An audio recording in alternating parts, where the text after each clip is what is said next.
prosperity for all our citizens. Are we losing some of that competitiveness? Well, we're certainly challenged. There are global competitors that have emerged throughout the world, obviously the emerging nations, China and India. And we also have a lot of structural issues that we need to deal with that will impact our future in terms of the high-value goods and services we produce here at the command of premium globally. Structural issues. What sort of structural Well, issues? that gets to everything, from our fiscal structure, our regulatory environment. One of the things that the average American does not know is that the United States has the second highest corporate tax rate in the world after Japan. Mm-hmm. And in fact, I had some European visitors recently meeting me at the council, and they were stunned when they learned that. We have a regulatory environment that is often innovation hostile as opposed to innovation friendly. So those are things we have to work on as a nation. And yet you don't get a lot of sympathy on those issues in Washington, which is at every turn looking to generate more money through higher taxes on each and every one of us, and believes this is a stated goal of creating more government regulation. They believe we don't have enough. Well, we've certainly seen that we didn't have perhaps the proper balance of regulatory oversight in some of the financial services arena, which of course caused this housing issue, the credit crunch, the over-leverage that then replicated not only through our economy but globally.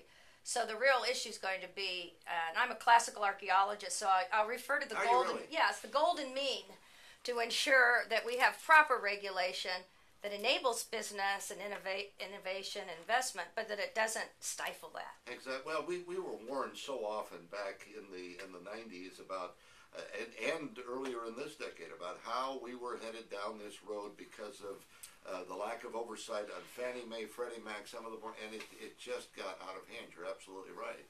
And I just fear we're going to now regulate in the wrong areas and still leave the areas that cause the problems alone. That's what I fear.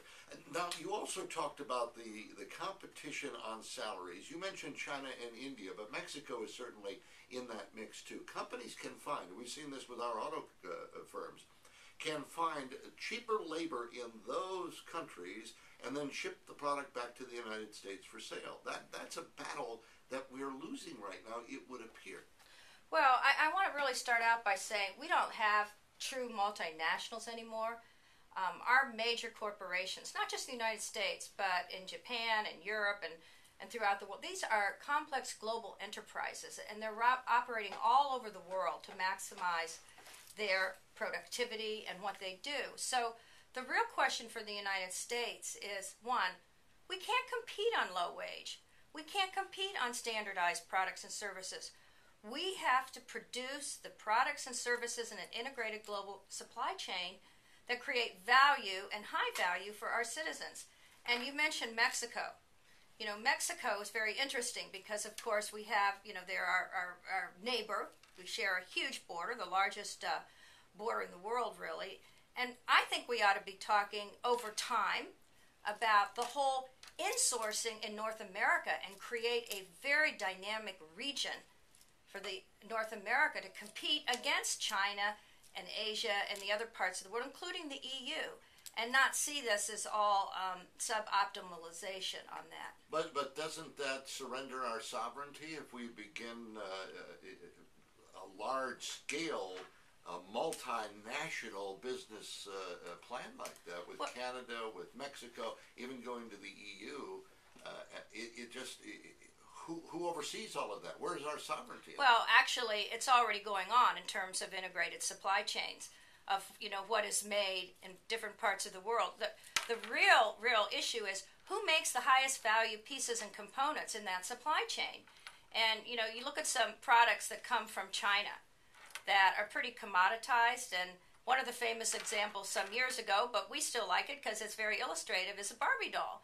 It's totally made in China. It sells for about $20. Only 35 cents of that stays in China.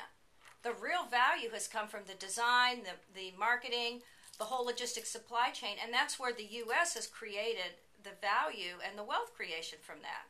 can we recreate our wealth again, or are we on the road to being equal with the workers in China and in Mexico? And in other words, a race toward the bottom that's been warned about.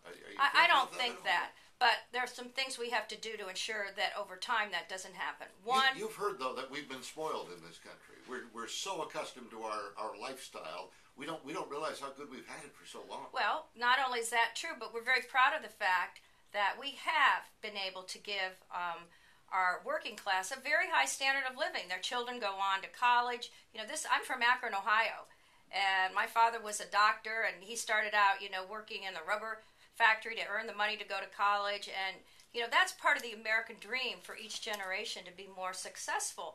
But we have to educate our young people, and that starts at the very beginning. We have to have a very, very dynamic set of high-value skills for our workforce. Just look in this area.